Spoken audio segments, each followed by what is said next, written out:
Shakisha, I can do this. You all the way in the corner. Okay, you have to shift this one. Yeah, that's not like that one. It's okay. It's okay. It's in the middle now. It's okay.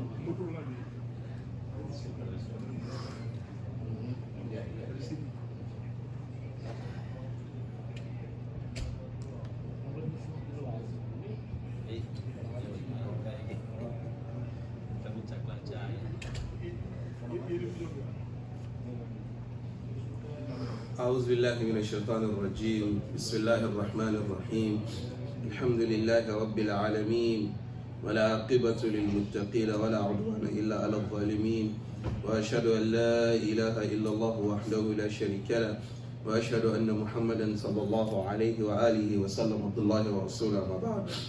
We thank the Almighty Allah for giving us another opportunity. We thank Him for His mercies that He's bestowed upon us. We bear witness that there is no deity worthy of worship except the Almighty Allah. We also bear witness that the Prophet Muhammad sallallahu alaihi wasallam is His servant and is His messenger. Today is Saturday, the 20th day of Rajab, 1444 years after the hijrah of the Prophet Muhammad sallallahu alaihi wasallam. It also corresponds, I believe, with the 11th day of February 2023.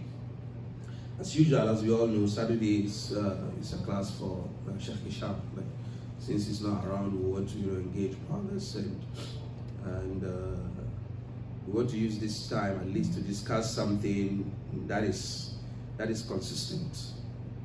Most often than not, on Saturdays we treat different topics, but from now we want to look at one particular issue that we want to move on, and that is, our salat. Our corrections in our salat. It's very, very, very, very important. You know the hadith of the Prophet Muhammad sallallahu alaihi wasallam that says the first thing will be questioned upon on the day of Qiyamah is what? Salah. If the salah is okay, then the rest of the issues can also fall in place. But if the salah is not okay, then there are going to be issues. With Almighty Allah, spare us from issues in the dunya even before we come to the akhirah. But just a quick reminder before today's class, let's not forget to pray for our brothers and sisters in Turkey and Syria who faced, that, it's mind-boggling. Yesterday, before Jumu'ah, I checked the news and it was about 22,000 people who were dead and about 75,000 who were injured. That was yesterday. Today, I was not able to check anything on the news. And the Almighty Allah makes mention of something like this in the Quran, in Surah Al-Mulk.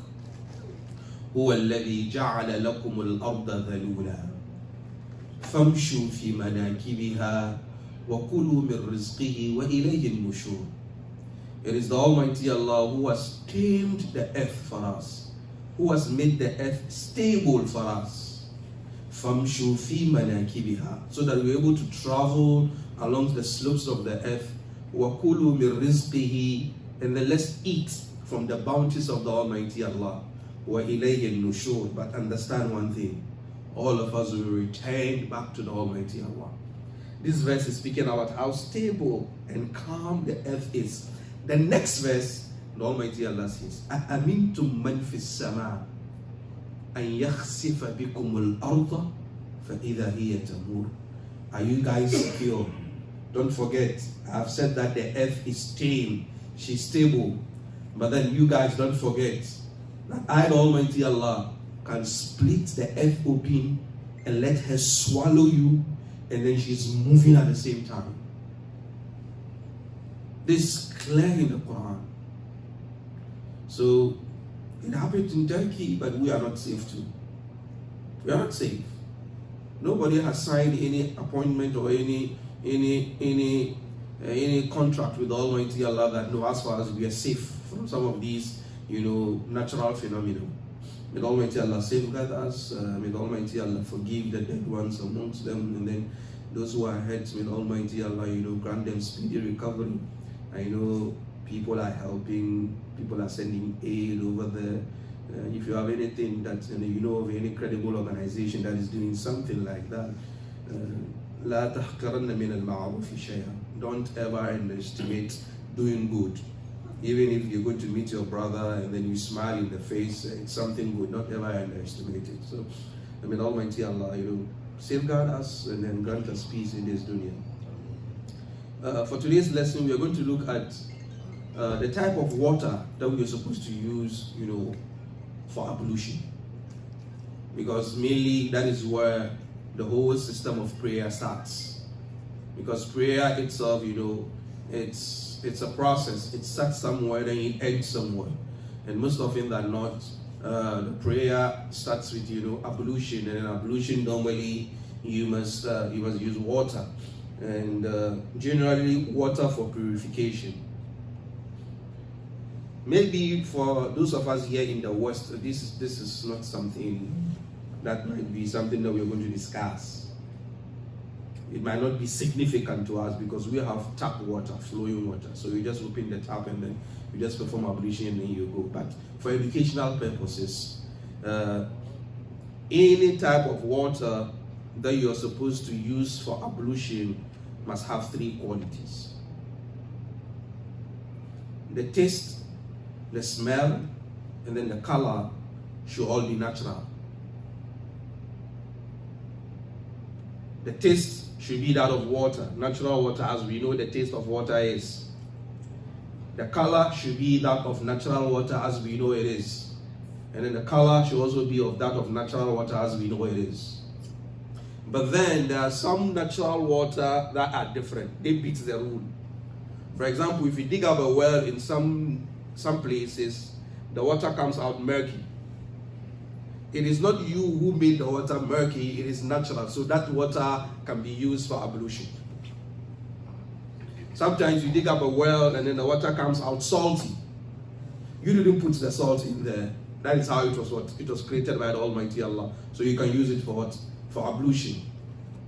Sometimes you dig up a water and then the water is very sweet. Very sweet. That is natural. There's nothing wrong with that. So long as these three qualities of the water is not affected by human activity. The point is, human activity shouldn't affect these three qualities of the water. If human activities affect these three qualities adversely, whereby you can see the change in the water, then that water is not suitable for ablution. So maybe there might be something that happens to the pipeline, the water supply. You open the tap and then you see that no, the water has changed. Now this brings us to another point. If you have water collected in a bucket or a barrel or a container, how do you deal with such a water? Then now these conditions come in again. That if you have water collected because of one or two reasons, maybe there was a breakup in the pipe and then you have a reservoir, you've already collected some water, then these three qualities must also be checked. And these three qualities must not change adversely by human activity to the extent that that water no longer could be called water. For example, you have water in a glass and then you pour in some lemonade. The moment you pick the water to taste, will you call it water? You call it lemonade. You call it lemonade. But then, if you have only a drop of lemonade in that water, and then you pick it up and then you taste it and you don't feel the effect of the lemonade, it is still considered as what? As natural water. I hope we get it. So these three qualities are very, very important. Sometimes the thing that is going to, enter the water might be something that is najis, something that is unclean, something that is impure, maybe blood, is impure. Maybe something that is impure is going to enter into the water. But then if that thing is not able to change any of these qualities of the water adversely, then that water can still be used for ablution. Sometimes the thing that is going to enter the water is not an impure thing, it is a pure thing. Maybe your cologne or your perfume. For example, you're going to pray, you're going to bath Juma, and then you apply some, cologne into the water for you to get, some sweet fragrance or nice fragrance about you when you're coming to the masjid. The scholars have had difference of opinion in there, but then the predominant opinion is that it is allowed, because the Prophet Muhammad sallallahu alaihi wasallam, his daughter, when she died and then they were bathing the body, they were preparing the body, he told them to put sidr or kafur into the water, and that gives the water, some fragrance that will help the body to have, some nice fragrance. So for example, it is allowed that you can use that, because the reason they are saying is that if you dip, a drop of cologne into the water, does the name water remain, or the name changes? The name doesn't change, it is still called water. So these are some of the situations or the conditions that we look at water, depending on what we are going to use for wudu. You can also use seawater for wudu. The Sahaba asked the Prophet Muhammad sallallahu alaihi wasallam, he said, Ya Rasulullah, we are fishermen, or we travel by sea, and then we have some amount of water with us. If we use that water to perform ablution, we will not have water to drink or survive. Can we use the seawater? The Prophet Muhammad sallallahu alaihi wasallam said, yes, you can use the seawater, and then whatever animal that is in the sea is also halal for you. So the Prophet Muhammad sallallahu alaihi wasallam gave them two answers from one question, that yes, use the seawater to perform your ablution. It is allowed because it is natural, the salt in there, it is natural, and then the quantity of the water is so huge that what impurity can enter into the sea and then change it? No. Because 2/3 of the water itself is sea. So and then he told them that whatever animal that dies in the water, so long as it is originally from the water, you can consume it. So sometimes, I don't want to mention the city. Here in America, I saw somewhere where they said halal fish. I was like, halal fish? How? Halal fish, yes. Yeah, you see, and I was happy. I was happy that Muslims in this part of the world have been able to, stamp their feet and say, we don't eat this, we don't eat this, we don't eat this. Our religion doesn't allow us to eat this. So people are conforming to that no, if you want to have market from the Muslims, just add halal and make sure it is halal. So I said halal fish, I was like, no, this doesn't add up. Because fish itself already is what it is allowed. And there's no need for you to slaughter the fish. There's no need to go catch the fish alive and say Bismillah, and then it's not that. So there's no need for that. So the Prophet Muhammad gave us this legal, ruling that whatever animal, that originally lives in the sea, and then when they die, you don't need to have to slaughter them other than the animals, that are on the land, that, you need to slaughter them. And not even the animals on the land, it's not every animal that, you consume. We don't consume dogs, we don't consume cats, we don't consume those other animals. And the lesson we can also pick from this hadith is that the Prophet Muhammad sallallahu alaihi wasallam, in as much as wudu was very, very important, he made them understand that preserving their lives is key. Because if they were to use that water that they have to perform wudu, and then they run out of water on the sea, and then drinking the sea water is not something that they can do, it's going to kill them. So Islam is very, very, conscious and mindful of some of these situations whereby your life is, issues concerning a life and death situation, and then something that is also there. Islam gives you that, that choice to look at how to protect life. Because Someone will say, no. It is wudu, you must do wudu. If not that, your salah is not what? It's not accepted if you don't use the water. There's an example. They went to war, and then one of the Sahaba got struck on his head. And then he slept at night, and then he had nocturnal emissions. It was time for Fajr, and then he came to two of the Sahaba. He was like, this is the condition that I have myself in. It's something that is very, shy and modest, that we've gone to war and you sleep, and then this is the dream that you are having. So he was just trying to, find counsel quietly, confidentially from two of his colleagues that, what do you think I can do? Can I do tayammum? He said, no. So long as there's water, you must bath. And then he bathed, and then water entered the head, and then he died. And the Prophet Muhammad sallallahu alaihi wasallam, when he was told, he said, "Qataluhu qatalahumullah." They've killed him, and Almighty Allah deal with them. Why didn't they ask when they didn't know? So this brings us to our second point, that there might be situations or conditions whereby there is no water, and then it's time for salah. What happens? That is when tayammum or dry ablution comes in. Or already there's even water, but then you have a situation, there's a medical condition with you that if you're going to use water, it's going to exacerbate what? The disease that you have. Maybe you have a skin disease, maybe you have a sore somewhere on your body, that if you're going to use water for ablution, it's going to cause a problem. Now, the Sharia or the law has given you now the lesser, ruling that now use what? Something else other than water to perform what? Your dry ablution. And then it has nothing to do with your iman has been reduced. No. In Islam, we have a lot of flexibility.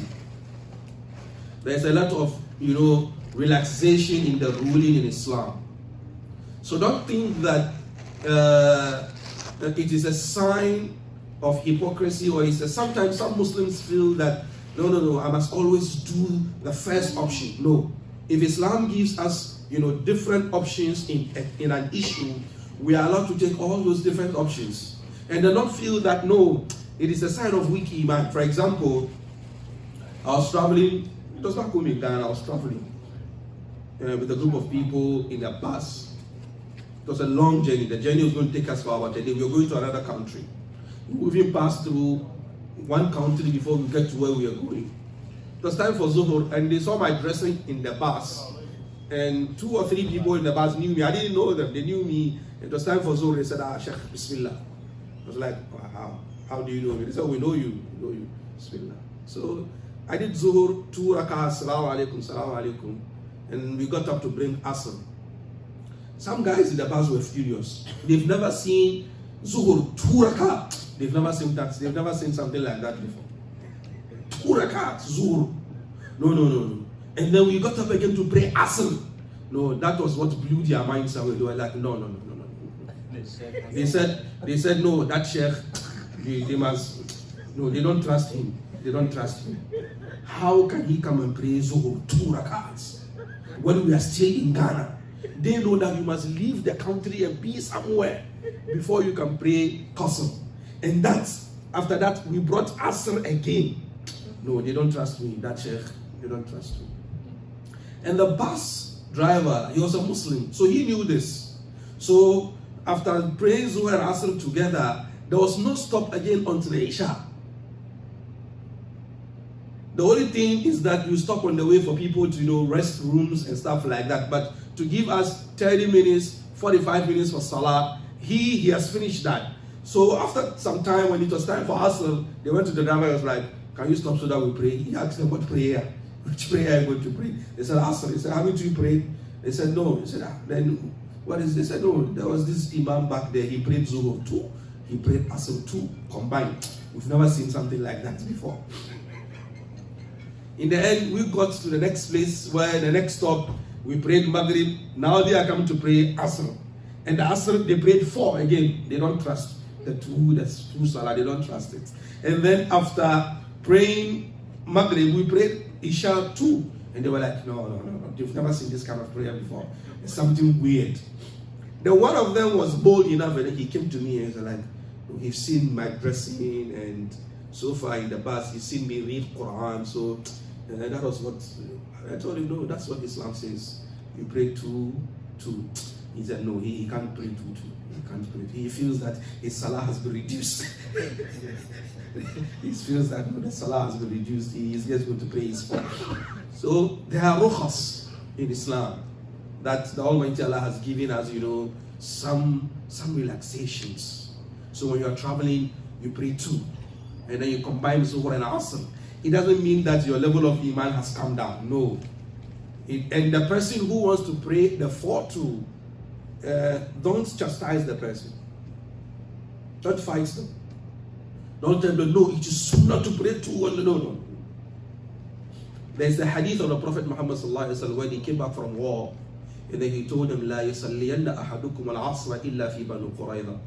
He said, none of you should pray Asr unless in the homes of Banu Qurayza, because we were going to war. They were our allies. They were supposed to come and support us, but they rather what? They rather betrayed us. So we are going to punish them and then teach them a lesson. So none of you should pray Asr. You must make sure you pray Asr there. It's like, you are a team, you are a coach, and then you have a team, for example, you tell them, no, you can't do this until this time. So the Sahaba moved. They didn't get to Banu Qurayza, and it was time for Asr. So the Sahaba split into 2. Some of them said, so long as the Prophet Muhammad said, we should not pray Asr until at Banu Qurayza, we cannot pray here. We must go to Banu Qurayza and go and pray. And another group said, no. The Prophet Muhammad is only telling us to hurry, and then he's letting us understand the seriousness of the issue. It doesn't mean that we should delay the time of Asr until what? Until it has passed. So then the first group said, no problem, you pray Asr, we'll wait for you. So they prayed Asr, and then these guys didn't say, we are leaving. They waited for them. They prayed Asr. After they prayed Asr, they mounted together, and then they got to Bani Qurayza, sometimes after Maghrib or after Isha, and then the first group then came, and then they prayed the Asr, and they prayed the Maghrib, and they prayed the Isha. When the Prophet Muhammad came, and then he was told, he didn't rebuke any of the two groups. So sometimes there are some issues that in the Sharia, so long as they are allowed, 2 different things within the same, issue, so long as they are allowed, if one group does it and the other group doesn't do it, it shouldn't be a bone of contention between the 2 groups. And most often than not, this is the problem we have today. Muslims fighting each other over issues that both groups are right. What you're doing is right, is according to the Sunnah. What you're doing is right, is according to the Sunnah, even though within the same issue. That doesn't mean that I should go at his throat or he should go at my throat. In Salah, we will see a lot of those things. For example, Bismillah ar-Rahman ar-Rahim. Those who say it loudly and those who don't say it loudly, what's the issue? We're going to discuss that.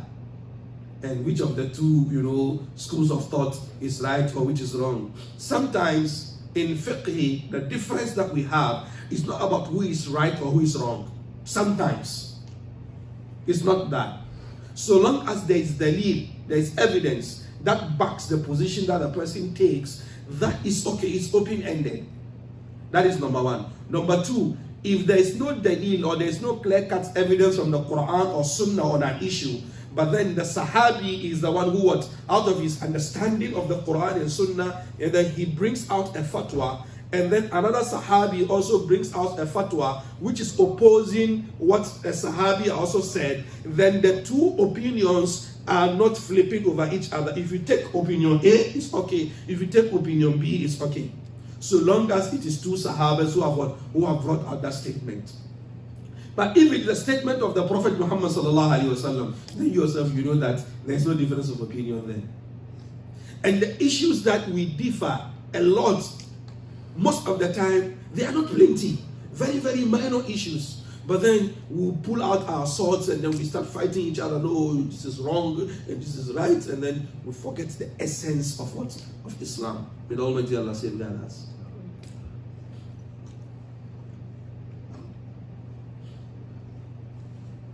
The other point is that, of the hadith of, the Arab Bedouin who came into the masjid and then, he just found one corner and then he just urinated there.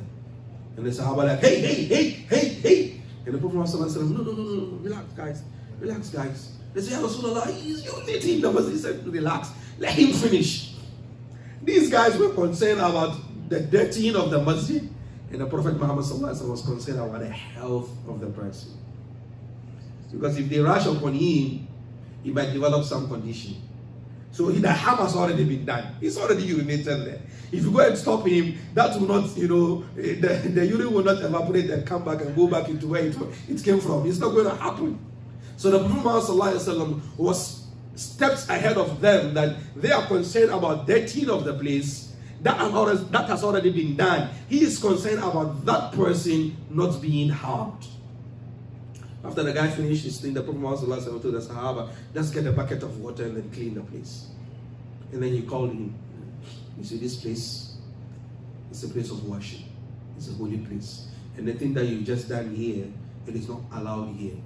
There are places specific for that. So please, next time, if you have a feeling of doing something like this, get the right place to do it. He said, thank you very much. As he was leaving, he said, Allahumma arhamni wa Muhammadan wa la tarham ma'ana ahadan. He said, Ya Allah, bless me and Muhammad. These guys, forget about them. It's all, about the mu'amala or the relationship that the Prophet Muhammad uses in his da'wah towards people. The lesson we pick here is that in the usage of water in cleaning ourselves, it's important we are moderate. The Prophet Muhammad didn't tell them to bring a whole tank of water to clean the place. So the little amount of water that we can use to clean the place, so long as the water suffices, it's okay. Even if it is half a bottle to use, it's okay. So let's be very mindful that sometimes people open the tap, and then he's going to the washroom to go and clean himself, and then the tap is still flowing, and he comes, and then, all those stuff, it is tabdhir. It is not something that, we are allowed to do to waste water. Maybe in winter here, I've been faced with that. You open the tap and then, the water is very cold. So the water must flow first before. So this is a condition, and we can't do anything about it. So then you can't come and bring a bowl and say, or a container to say you are collecting the water to put aside. No. So these are some of the conditions that we find ourselves. But then, if it is normal that you open the tap and then it is not, don't waste water. One day the Prophet Muhammad was moving in Medina, and then he saw his uncle, Sa'ad ibn Abi Waqqas. And the Sa'ad was performing ablution. And the Prophet Muhammad said, Ya Sa'ad, ma hadha sarf ya Sa'ad. What is this waste, Sa'ad? And Sa'ad, the Prophet Muhammad said, Sa'ad is my uncle. If you also have uncles, bring them forth and let's see. So the Prophet Muhammad was proud of Sa'ad, who was his uncle from his mother's side. So this is who Sa'ad is. And Sa'ad said, Ya Rasulullah, even in wudu there is waste. He said, yes, even in wudu there is waste. If you find yourself even by a stream, a flowing water, don't waste water when you are doing wudu. Sometimes some people do wudu and then they come from the washroom and then you think they just had a bath. The whole body is wet. No. Just little amount of water on the body. It's okay. But some people, even just wiping the hair, it's like they collected 2 liters of water to put it on their head. No. Little amount of water. It's not because of scarcity. No. It's because that is the adab. That is the etiquette of Islam. And the other part of it is that sometimes, because we find ourselves in our abundance, sometimes some of us think that there's no way the water can stop running. No, there's no way. Nothing like that is going to happen. No, that shouldn't be the thought. If you have it in abundance, there are some people elsewhere in the world who do not have access to it at all. So at least it teaches you that humility, it teaches you that humanity in dealing with the resources of the world. And these resources is given to us as ni'mah from the Almighty Allah. And there will be question about it on the day of Qiyamah. Don't be confused about that. We'll be questioning on the resources. Even the mercies or the goodies that the Almighty Allah gave us is going to question us. There's a narration that says the Prophet Muhammad came out one day and then he was hungry. There was no food in the house. So he was going to Abu Bakr's place to look for food. On the way, he met Abu Bakr coming. And then Abu Bakr asked him, Ya Rasulullah, what happened? He said, I was heading over to your place because there's no food. And Abu Bakr said, that's the same thing that brought me out. I was also trying to come and see that also I can get food from your side. He said, okay, let's go to Umar. Maybe Umar has food. As they were moving, they met Umar on the way and they asked him, where are you going? He said, I was heading to one of your places to see if I had food. You have food. They said, we're also coming to your place to check if there is food. He said, no food. So they sat by the roadside and then they were thinking. And then one man came passing by and then said, Assalamu alaikum. Rasulullah, Abu Bakr, Umar, sitting by the roadside. What's going on? They said, we're looking for food. This is how the Sahaba lived. Wallahi. Aisha radiallahu anha said, sometimes we spend months in the house of the Prophet Muhammad sallallahu alaihi wasallam and fire has not been set to cook food. This is someone who Jibreel can bring food direct from Jannah. But then he went through all these things so that you and I, when we come later, will learn lessons from them.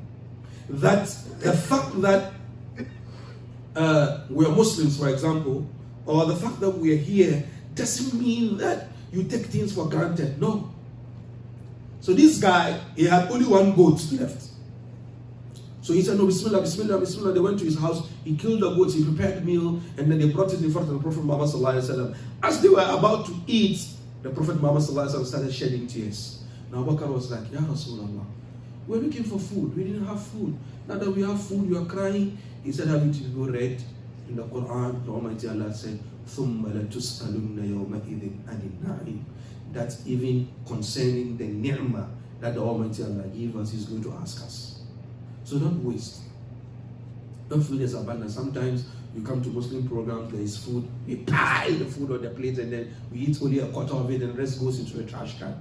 And you know you live in a country whereby people are sleeping outside, they don't have food to eat. They don't have food to eat. So let's be considerate and let's learn some of these things in terms of how we deal with the situations that we find ourselves in. The other point is water that has already been used. For example, I open this bottle and I drink the water. You leave the water bottle, that's it. Nobody is going to come and use it. It's a culture that I've seen here. Because you have abundance, I need a new bottle. Sometimes in madrasa the kids come and, oh, I want water. You give one bottle to one of them. You say, when you drink, you let your friend drink. No, I also need a new bottle. And sometimes you come into the classrooms and then they are, half bottles all there around. Islam allows us to use water that has already been used. Aisha radiallahu anha or Sulaim, one of the wives of the Prophet, Aisha radiallahu anha says that the Prophet Muhammad sallallahu alaihi wasallam used to bath together with the same water in the same container. And sometimes I will bath and then he will later come and use the water that is left over. Or he will bath and then there's leftover water and then I will come and use it and bath. So in all, it teaches us the etiquette of what? Of moderation. We live in a time whereby it's all about consuming. All about consuming and then consuming and consuming. So for example, if someone drinks from this bottle and there's amount of water left and then it is time for wudu and I want to do wudu, there's nothing wrong with using the same water to perform the wudu so long as that water maintains its 3 qualities that we spoke about. How do we get it? So long as the water maintains these 3 qualities that we spoke about. So don't throw away the water. Don't pour it away. You can use it. So long as we're speaking about recycling of some of these bottles, we must also talk about recycling of water. It's important. It's very, very important.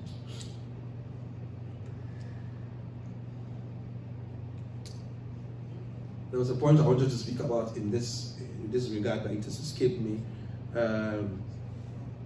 Yes, some of you have pets in their house. I know normally Muslims do not have dogs in their homes. but you have sometimes some of you have cats in your homes. What if you have a container of water and then a cat goes and drinks from that container of water and there is enough water left and then you want to use that for ablution? Can you use that? Yes, you can use that. When a cat drinks from your container, you can use that water to perform ablution, so long as those three qualities that we spoke about are still intact, but not a dog. Because it is very, very clear, the hadith is very clear about the dog. The hadith on the cat is also clear, that yes, it is allowed when a cat, drinks from a container that you have water in there, you can use that water for ablution. But then when a dog drinks from your container, you can't use that water for ablution. And originally, even in Islam, the keeping of dogs, it's not something that is encouraged by the deen, unless that you have the dog for security reasons, or you are someone who hunts and then you need, a hunting partner.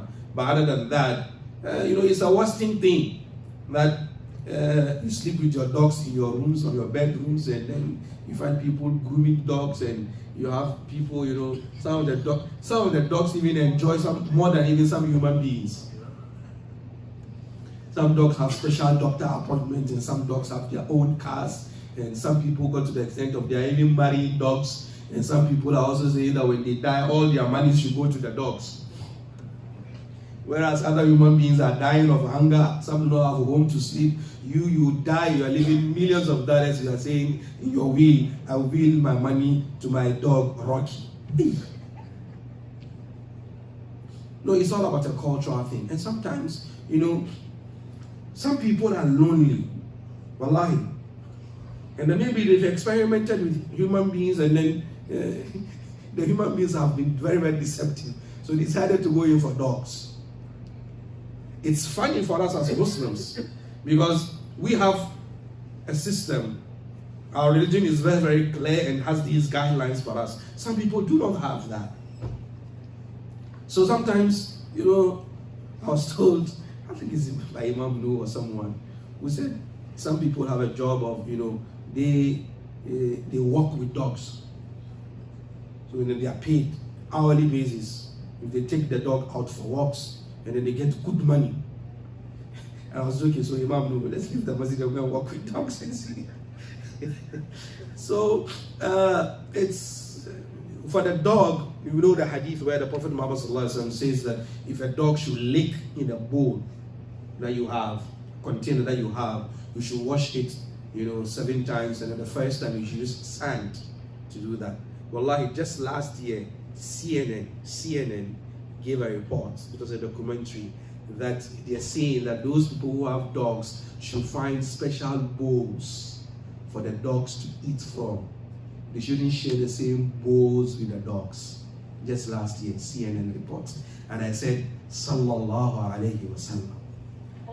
You will come back to the Prophet Muhammad Sallallahu Alaihi Wasallam. Whether you like it or not, you will come back. He said this 1,400 years ago. And then today, scientists are saying, no, it is not healthy for a human being to be using the same, utensil as the dog. Why? It's now that you're getting the information. We knew about it 1,400 years ago. We didn't need any laboratory or any scientist to tell us. Muhammad sallallahu alaihi wasallam says it, and that's it. We don't have any other opinion. So basically, before we open up, for questions, and the people who have questions, the main class for today is the type of water we use for ablution. It must have these 3 qualities, must be natural, in that human activity shouldn't affect the water. The taste, the color, and then the smell. These 3 things. But if the water has a different taste, or a different smell, or a different color from what we normally know as water, so long as that change is not through any human activity, then that water can be used for ablution. And we made an example of the seawater, which has a different taste from normal water that we know, but because it is natural in its own way, then that water is allowed. And then we spoke about wells, whereby people dig up wells and then the water comes out murky. Sometimes the water comes, with a different color. Sometimes the water comes, which is salty. Sometimes the water comes and then it is chalky. and all these things are allowed because it is not through human activity. And then finally, we spoke about pure things, falling into the water. For example, your perfume or your itar, it falls into the water a drop or two. So long as it doesn't adversely change the water, it is allowed for you to use for wudu and for ghusl purposes. But the most important takeaway from me is that in doing ablution, wallahi, let's not waste water. It's very, very important. Let's not waste water. We live in a time where at least when we think of other people from other parts of the world who are battling with some of these things, it's important that we don't waste what we have. We don't know. We are not praying for that. We don't pray for that, but then we don't know what's going to happen. The Almighty Allah runs His dunya the way He wants it. وآخر دعوانا أن الحمد لله رب العالمين والسلام عليكم. We'll take some questions, inshallah. Can you stop the video? Because I believe sometimes some questions are specific for specific places, and people finish. And then this one too, there's end button. Okay. This one too, there's end. You see end there? No.